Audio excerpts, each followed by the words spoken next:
Hai, apa kabar semuanya teman-teman netizen dan sahabat-sahabatku semuanya.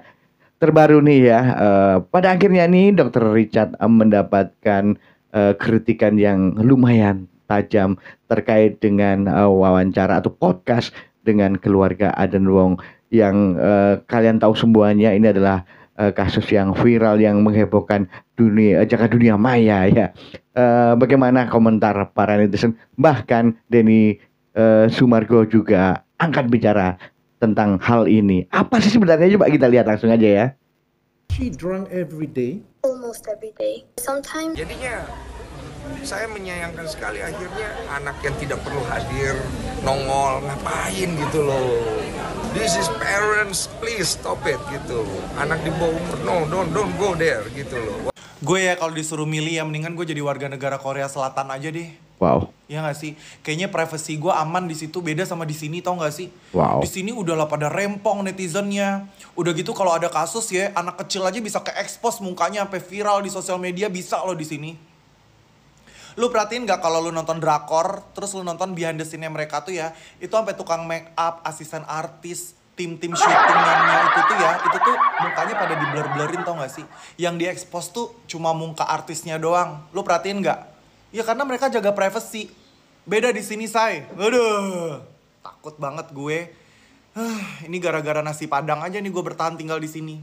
Coba kalau misalnya nasi Padang di Korea endul gitu, udah pindah gue kali. Nasi Padang dan nasi betul sekali, petang. cuaca. Memang di sini netizen rempong-rempong dan jahat sekali ya. Dan tidak ada privasi, semua pengen diobok-obok sampai ke sum-sum. Ya kalau di luar negeri mana ada anak kecil boleh tampil dan disebarkan begitu saja dengan mukanya. Kalau di sini memang sudah ambiar. Lagian semua berlomba ke podcast lambe. Podcast itu saya teliti, itu ujung-ujungnya polisi kok semua rata-rata. Kalian tuh berlomba pengen ke podcast sana sini supaya terkenal, ujung-ujungnya polisi. Coba, semua yang pernah ke podcast, ujung-ujungnya penjerong. Apa bangganya masuk ke podcast lambe? Mereka hanya memperalat kalian itu untuk urusan privasi kamu. Apalagi kalau urusan lato-lato dan kue apem. Saya memang senang sekali ya urusan. Ada kue apem juga nih ya. Wah. Sekarang lato-lato kue apem ini sudah go internasional. Oh, ada kue apem Korea, kue apem Singapura. Karena sang IO itu yang di atas tahu kalau bikin isu kue apem lato-lato lokal udah basi, udah kebanyakan. Sekarang lato-lato kue apem go internasional. Dan kelihatan banget ya, ngers banget pikirannya ya. Selalu pengen tahu urusan lato-lato orang dan kue apem. Sebenarnya yang menikmati mereka. Kok kita nonton dan kita pengen tahu urusan mereka itu. Dan saya juga sangat kecewa di sini ya. Ada beberapa content creator sekarang saya sebut pengen curhat ya, cucu cuaca. Ada seorang dokter yang juga berusaha mendekati saya dulu ya, sok baik. Tapi ternyata dia suka melapor ke polisi orang kecil. Wah, ini melebat kemana-mana nih. Dia selalu mencari kesalahan netizen ya, yang rakyat jelita. Di sini, aduh saya senang sekali Nenek Tawiriah itu sekarang ditangkap polisi. Aduh senang sekali anak ini telah menghujat ini, semua orang kecil dia tahan itu. Dia cecer itu orang kecil. Tapi dia tidak pernah ya menjerat orang atas, pejabat, koruptor, penipu enggak. Wah, ini melebar nih bro. Cecer orang kecil. Kelihatan banget sekali ya, bermuka dua ya. Katanya punya gelar. Kenapa? Karena cari klien dari orang atas sana. Saya sudah melapor, saya sudah berkoordinasi dengan polisi. Saya akan cecer akun ini. Ada polisi di sini, polisi TikTok. Atas nama kebaikan, atas nama kondisi psikis orang, dia kejar rakyat jelita. Ya mungkin saja mereka di sini curhat karena stres. Mereka di sini nggak bisa makan, nggak bisa kerja. Dan mereka juga orang nggak punya uang, dipenjarain sama dia itulah. Dan dia juga berusaha penjarain saya. Oh, ternyata saya WNI ya. Zong.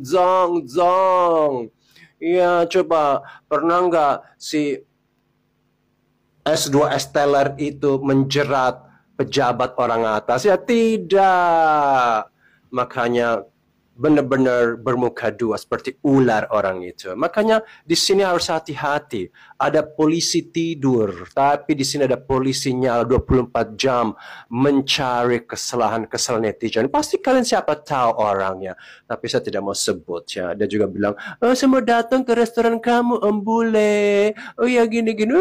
Dia juga mau cecer saya, ternyata bermuka dua. So alim, so baik. Kayak orang paling suci aja orang itu ya. Memang banyak rempongnya di sini, makanya hati-hati. Jangan kalian mau jadi terkenal dan masuk podcast. Dilarang masuk podcast menurut saya. Karena ujung-ujungnya kalian akan masuk ke ranah hukum. Karena di podcast itu semua akan diobok-obok. Masa lalu, masa lampau, masa depan. Yang tidak ada masalah, jadi ada masalah. Jadi semua masalah sekarang ini yang ada adalah podcast. Karena tanpa podcast, ya, giba-giba, urusan lato-lato orang kayak apem tidak bakal terekspos. Semua gara-gara podcast. Dan menurut saya podcast-podcast yang beredar di TikTok dan di mana-mana itu sebenarnya adalah sumber masalah negara ini. Tapi kalian suka kan? Pelihara itu podcast. Dan dosanya juga sangat amat besar. Cari duit melalui membongkar aib orang. Makanya besar sekali dosanya. Memang nggak bisa cari duit lain dengan cara lain. Ya, cari duit jual aib orang. Nggak malu apa? Pret. Rempong netizennya. Belum. Ya, aku juga nggak mau, kan ada yang komentar, "Dok, kenapa nggak waktu di Zoom masukkan juga Ibu Ami ya?" Aku nggak mau jadi adu domba ya, jadinya ribut ya. Aku serba salah sih. Netizen kan maha benar, sudah aku bilang ya. Aku kan maha salah ya.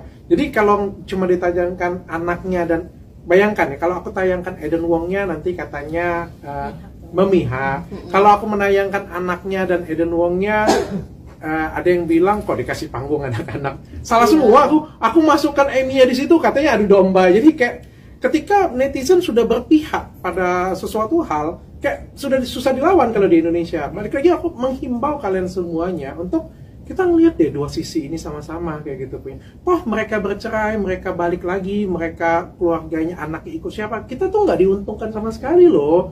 Kita jangan terbawa emosi berlebihan gitu kan. Sekali lagi kita harus melihat dulu yang mana yang prioritasnya. Menurutku prioritas nomor satu ya anak-anak sih. Iya, itulah ya. Jadi yang awal tadi adalah kritikan dari Dr. Richard karena mengundang ya bapaknya sekaligus anaknya yang harusnya itu di blur atau bagaimana, atau tidak usah ditampilkan atau bagaimana gitu ya. Itu menurut tanggapan dari netizen tadi ya. Bahkan ada yang melebar kemana-mana seperti bule WNI tadi ya, sampai ke ada apem latu-latu dan sebagainya tadi ya. Jadi begitulah ya tanggapan netizen ya, macam-macam juga ya, dan berekam juga, dan itu hak mereka masing-masing untuk berpendapat gitu ya. Dan yang terakhir ini adalah klarifikasi Dr. Richard ya, bagaimana dia menanggapi mereka itu ya, termasuk juga ada Denny Sumbargo yang juga menyayangkan hal itu ya. Dan bagaimana menurut teman-teman semuanya ya, silakan ditulis di komentar ya. Terima kasih sudah menyimak video ini. Kita ketemu lagi di video berikutnya yang lebih keren, lebih seru, dan juga lebih heboh tentunya. Salam sehat untuk kalian semuanya.